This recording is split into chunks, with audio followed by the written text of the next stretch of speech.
Olá a todos! Estamos hoje aqui para fazermos uma introdução à estrutura de dados, que é o conteúdo da nossa disciplina, né? Estrutura de dados 1. Nós já fizemos uma revisão sobre funções, sobre vetores, que são dois assuntos que a gente ainda vai trabalhar bastante nesse semestre, nos nossos programinhas, né? Mas hoje vamos então estar dando essa introdução às estruturas de dados. Por estrutura de dados, então, a gente pode entender como um conjunto de elementos que sejam de mesmo tipo, que a gente mantém organizados em memória durante a execução de um programa. Tá? Então, às vezes, certos programas a gente tem que fazer um manuseamento de muitos dados, então é muito mais fácil e mais rápido você manter esses dados em memória, né? Onde você pode estar inserindo dados, deletando dados, pesquisando, alterando e assim por diante. Bom, então esses dados eles ficam organizados logicamente, tá bom? Ou seja, existe um início e o fim definidos, eu sei exatamente onde esse conjunto começa, onde termina, e a partir de um elemento qualquer dentro desse conjunto, eu posso percorrer para frente ou para trás esse conjunto, essa estrutura, tá bom? Porque eles estão logicamente organizados. Então, isso é uma das características das estruturas de dados. Essas estruturas, então, para trabalhar com elas, a gente deve ter algoritmos, né? Criar funções, né? Algoritmos que possam estar inserindo ou removendo elementos desse conjunto, mas sempre mantendo a integridade lógica. Ou seja, se eu tenho um conjunto de elementos e eu quiser inserir um elemento lá dentro, por exemplo, no meio, eu tenho que ter um espaço para ele no meio, sem perder nenhum outro que estava lá. Eu não vou colocar por cima de um outro, eu vou abrir um espaço para aquele elemento entrar. Ou ele entra no começo, ou ele entra no fim, ou ele entra no meio, mas eu tenho que manter a integridade, a lógica, tá? Eles têm que continuar logicamente organizados. A mesma coisa se eu quiser remover, né? Então eu tenho que ter um algoritmo que saiba remover um elemento de lá. Se eu remover um elemento, por exemplo, que esteja no meio, esse conjunto tem que continuar organizado, não pode ficar aquela brecha no meio, tá? Então isso que me garante que eu tenha um conjunto de elementos logicamente organizados. E eu preciso também de algoritmos que permitam que eu possa percorrer, né, fazer percurso nessa estrutura. Uma vez que a gente sabe onde ela inicia, onde ela termina, eu tenho condições de ir do primeiro até o último, para, por exemplo, mostrar todos no vídeo, fazer a pesquisa de um deles, encontrar algum e fazer alguma atualização. Então, seriam algoritmos para percurso, tá? Então, a gente trabalha algoritmos que fazem a manutenção neste conjunto de elementos. Os objetivos deles, né, a gente trabalha com estrutura de dados, tem um objetivo teórico, né, ou seja, a gente desenvolve modelos matemáticos para a resolução de classes de problemas, ou seja, a partir de um determinado problema que eu tiver, qual a melhor maneira de eu trabalhar esse conjunto de dados, né? Então eu crio modelos para isso. E de uma maneira prática, eu teria que representar, né, objetos e rotinas que atuem sobre esses modelos que eu criar aqui, tá bom? Esses modelos matemáticos, então, seriam uma estrutura de dados em termos computacionais. Então, estrutura de dados já é algo que a gente trabalha na matemática. A teoria dos conjuntos, por exemplo, né? Um conjunto é uma série de elementos que eu mantenho organizados, onde eu posso estar fazendo certas operações e assim por diante, tá? Então, ela já vem de um conceito matemático. Mas, em um objetivo computacional, ele permite um acesso mais rápido aos elementos de uma estrutura. Então, aquilo que eu comentei no começo, quando a gente trabalha durante um programa, um conjunto grande de elementos, se eu tiver esses elementos guardados, por exemplo, num banco de dados, o acesso ao banco de dados é muito mais lento, né? Eu ir lá buscar alguma coisa ou ir lá atualizar alguma coisa, do que eu fazer esse acesso na memória. Para o processador é muito mais rápido. Então, é muito mais vantagem, às vezes, a gente trazer esses elementos, esse conjunto de elementos para a memória, né, no início da execução de nosso programa, e eu manuseio, né, esses dados, inserindo, removendo, sei lá, o que for necessário, e no final, se for, né, se eu precisar realmente ter esses dados armazenados posteriormente, eu posso salvá-los no banco de dados. Então, muitas vezes se trabalha esse conceito, né, às vezes são milhares de dados que você traz em memória e fica trabalhando lá, porque o acesso à memória é muito mais rápido. Então, um dos objetivos importantes da gente trabalhar com a estrutura de dados é esse daí, tá bom? É você manter esse conjunto em memória para ter um acesso mais rápido. Então a gente comentou, né, que a estrutura, né, uma estrutura de dados, elas têm que estar logicamente organizado, logicamente sequencial na memória, ou seja, a partir de um elemento, eu tenho de condições de ir para frente ou para trás, eu tenho que saber onde está alguém, né, onde está o próximo, onde está o anterior e assim por diante. Isso é a minha ideia lógica, mas também eu tenho que pensar como fisicamente eles vão estar na memória, ou seja, como que eu coloco esses dados na memória para que eu consiga fazer essa pesquisa, né, esse percurso lógico por eles. Então, a gente tem formas diferentes de organizá-los fisicamente na memória. Um deles, que a gente chama de linear, né? Linear já está dizendo que eles estão em linha. Eu digo que todos esses elementos dessa estrutura, né, desse conjunto, se encontram em posições contínuas de memória, ou seja, um após o outro. Então, se a gente pensar na memória, né, como um conjunto de bytes, eu vou ter num conjunto de bytes um elemento, no conjunto de bytes seguinte outro elemento, um conjunto de bytes seguinte outro elemento. Eu estou falando em termos de conjunto de bytes, que, por exemplo, se o meu elemento for um int, ele ocupa 2 bytes. Então, a cada 2 bytes, eu tenho um elemento inteiro, numa sequência, tá? Então, eu digo que ele está linear, um após o outro. Para eu trabalhar com a forma linear, eu vou utilizar a variável composta chamada vetor, né? Por isso que nós fizemos uma revisão sobre vetores. Então, num vetor, eu tenho condições de armazenar N elementos do mesmo tipo, que é a nossa ideia lógica aqui de estrutura de dados, né? A gente ter um conjunto de elementos de mesmo tipo. Então, nesse vetor, é algo que eu posso definir, né? Declarar no meu programa, e nesse espaço vetor, eu posso estar organizando esse conjunto de dados, tá? Então, esse vetor vai ser uma estrutura de dados onde eu vou estar armazenando esses elementos.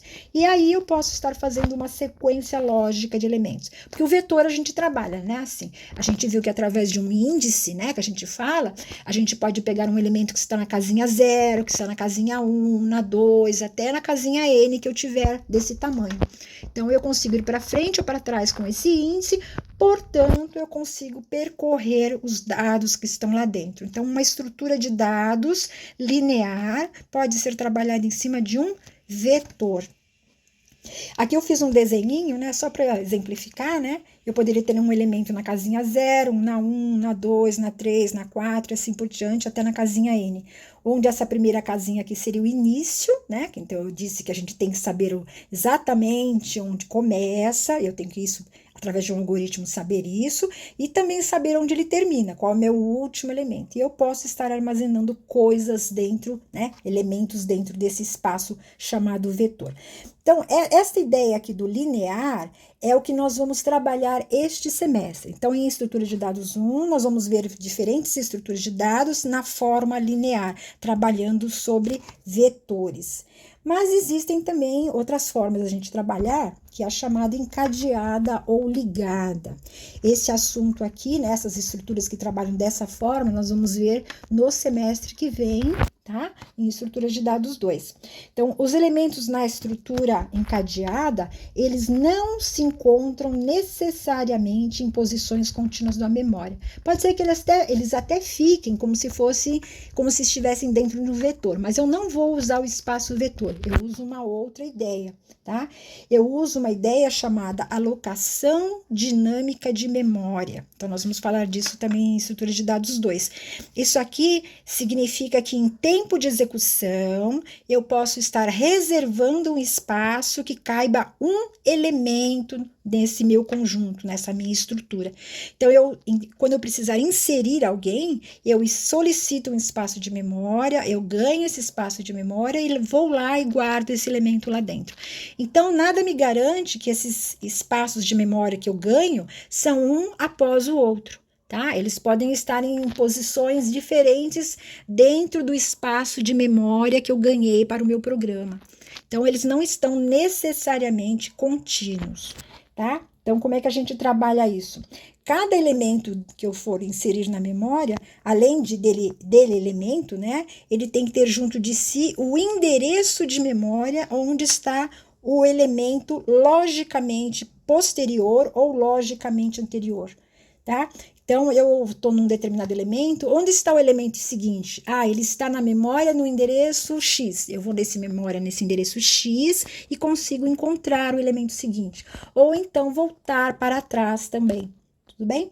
Então, isso é um conceito que a gente trabalha através dos ponteiros, das variáveis ponteiros, que a gente já até trabalhou no semestre passado, né? E a gente vai ficar falando bastante no semestre que vem também sobre eles. Mas é um assunto para a gente trabalhar no semestre que vem. Então, a gente teria, por exemplo, aqui no início, né? Alguém que saiba onde começa a minha estrutura, em que endereço de memória. Então, eu só trabalho com endereços. Este endereço de memória eu tenho um elemento, né? Que seria esse vermelhinho aqui. Mas esse aqui do lado é o endereço de onde está o seguinte. Tá? Então, eu vou lá naquele endereço, acho alguém, junto com ele tem o endereço do seguinte, e assim por diante até o final, onde eu sei que o fim, né, por exemplo, é um elemento que onde o endereço do posterior está escrito a palavrinha null, ou seja, nulo, não existe nenhum endereço armazenado lá dentro, portanto, ele é o último da nossa estrutura.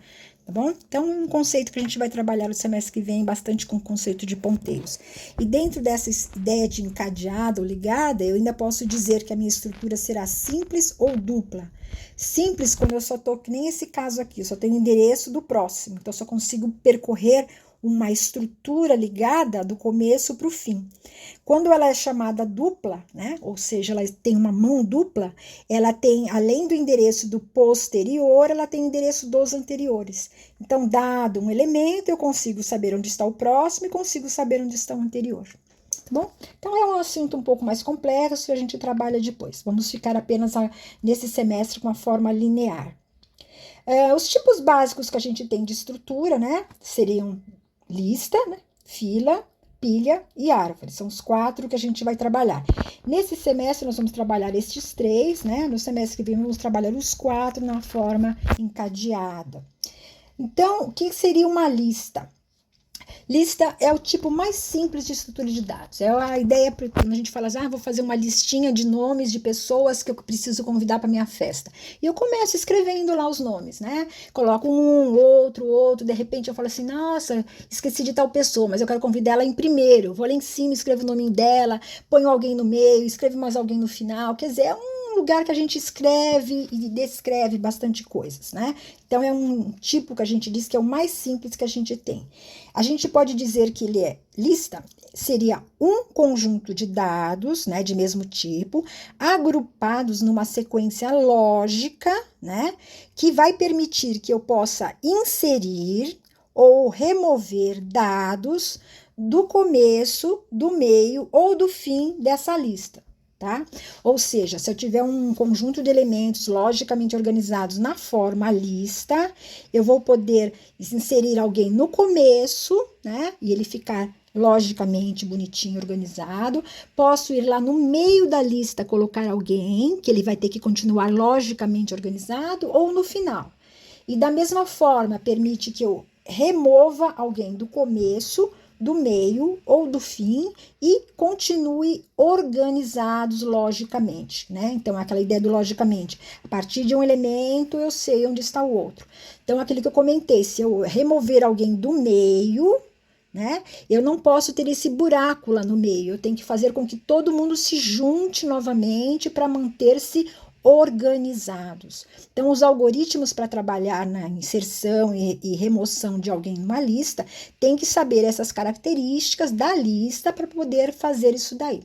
Então, eu vou usar a lista quando eu precisar ter um conjunto de elementos onde eu possa estar fazendo essas atividades, né? De inserir ou remover, tanto do começo, quanto do meio, quanto do fim. Bom? Ela fisicamente, né, pode estar armazenada na forma, então, linear ou na forma encadeada que a gente comentou lá atrás, né? Ou seja, eu posso pegar um vetor, né, colocar uma lista de elementos dentro desse espaço vetor, usando as características da lista, ou posso trabalhá-la na forma encadeada, né, simples ou dupla, que é o que a gente vai ver no semestre que vem. Tá bom? Aqui eu vou falar um pouquinho mais rápido sobre cada uma dessas estruturas, mas depois, nas próximas aulas, a gente vai detalhar mais essas estruturas, né? A fila, que é a segunda estrutura que nós comentamos lá atrás, que em inglês se chama queue, né? Que é a palavrinha em inglês, é o próprio conceito que a gente tem de fila.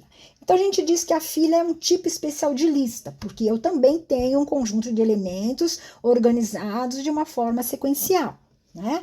A característica que muda a fila para uma lista é que na fila eu vou poder fazer uma inserção de elementos apenas no final dessa fila. E vou poder excluir alguém apenas do início dessa fila. Então, aí é que muda a característica da lista para a fila. A gente viu que a lista pode inserir e remover no começo, meio e fim. Agora, na fila, não. Eu só coloco alguém no final da fila e só removo alguém do começo da fila. Que é o próprio conceito que nós temos de fila, né? Nós vamos numa fila no supermercado, né? Estamos lá numa fila única. Quem está chegando na fila agora, que vai entrar para a fila, entra onde? No final da fila. Tá? À medida que um caixa fica livre, que chama alguém, quem sai da fila para ser atendido é quem estiver no começo da fila. Tá? Então, é o próprio conceito que a gente tem de fila. Então, se nós precisarmos organizar dados em memória que tenham essas características de quem está chegando agora, entra no final e vai sair quem estiver no começo, eu digo que eu tenho uma estrutura chamada fila. Portanto, eu tenho que criar algoritmos que trabalhem com esse conceito. Tá bom? A fila, ela é conhecida com a terminologia first in, first out, ou seja, o primeiro que entra é o primeiro que sai, tá? Então, o primeiro que entrou na fila, né, ficou lá, é o primeiro que vai sair, né? Vai entrando, tudo bem? É a ideia que a gente tem. Então, ela é conhecida como first in, first out. Fisicamente, né, quer dizer, na memória, como é que eles podem estar organizados? Uma fila, né? Também na forma linear e também na forma encadeada, tá? Então, também vamos ver esse semestre a fila, nas suas diferentes formas, implementadas dentro de um vetor na forma linear. A outra estrutura que a gente comenta aqui seria a pilha, né? Que também é um tipo especial de lista, tendo suas características próprias sempre na inserção e na exclusão, que nem a gente viu na fila. Tá? Então, como é que é uma pilha? A pilha, então, ela permite que eu insira, né, coloque alguém novo ou remova alguém dessa pilha apenas do início desse conjunto, ou que a gente chama de topo da pilha. Então, pilha, a gente pode até pensar numa pilha de pratos. Eu tenho pratos empilhados. Então, quando eu quiser colocar um prato novo numa pilha, eu coloco no topo dessa pilha. Não me é permitido colocar nem embaixo, nem no meio, né? Então, é o que normalmente a pessoa faz. Vou colocar um prato numa pilha, coloco no topo dessa pilha, né? No topo dela. Quando eu precisar, então, agora remover um prato dessa pilha, eu vou pegar quem? Quem está no topo dessa pilha. Bom, então, essa é a característica da pilha. Qualquer elemento que eu colocar, né, eu coloco no topo e retiro do topo. Então, ela é conhecida, né, como o termo last in, first out, ou seja, o último elemento que entrou para a pilha é o primeiro que vai sair. Tudo bem? Então, é a característica da pilha. Então, de novo, se eu precisar manusear um conjunto de elementos que precisem ter essas características, quer dizer, eu vou usar o último que eu coloquei naquele conjunto, então eu digo que eu tenho uma estrutura de dados pilha. Então, os meus algoritmos vão ter que trabalhar esse conceito. Bom, fisicamente também a pilha pode ser na forma linear e na forma encadeada, tá? Então, nesse semestre nós vamos trabalhar a lista, a fila e a pilha, né? Trabalhando na forma linear, em cima de um vetor. O outro tipo de estrutura de dados que eu vou comentar aqui, embora a gente ainda não vai ver esse semestre, né, seria a estrutura de árvore.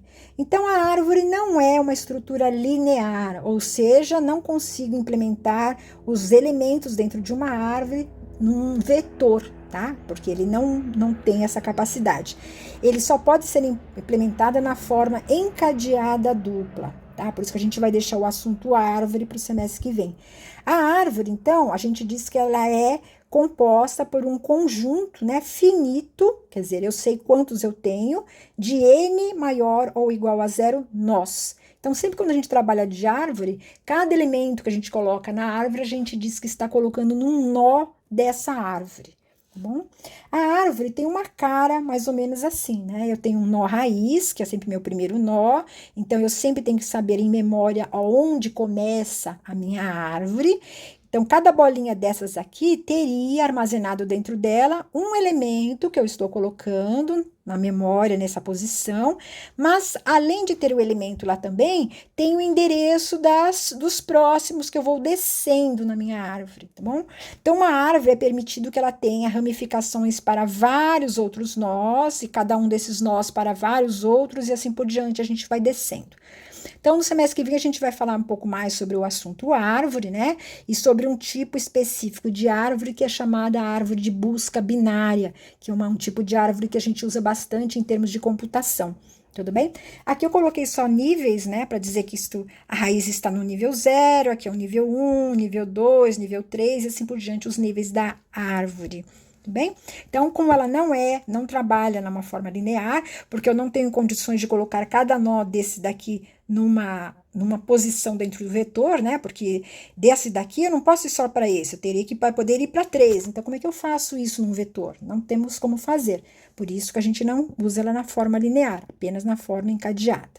Bom, então esse assunto aqui hoje foi mais para a gente ter uma introdução de saber o que é estrutura de dados, né, como que eu posso estar armazenando esses dados em memória, por que é interessante a gente trabalhar, e nas próximas aulas depois a gente vai começar, né, na próxima aula a gente já vai para uma outra unidade de aprendizagem, onde nós vamos dar início à nossa estrutura de lista e detalharmos um pouco mais sobre ela e fazermos alguns algoritmos, tá bom? Então vamos ficando por aqui hoje, né, e até uma próxima oportunidade. Muito obrigada pela atenção.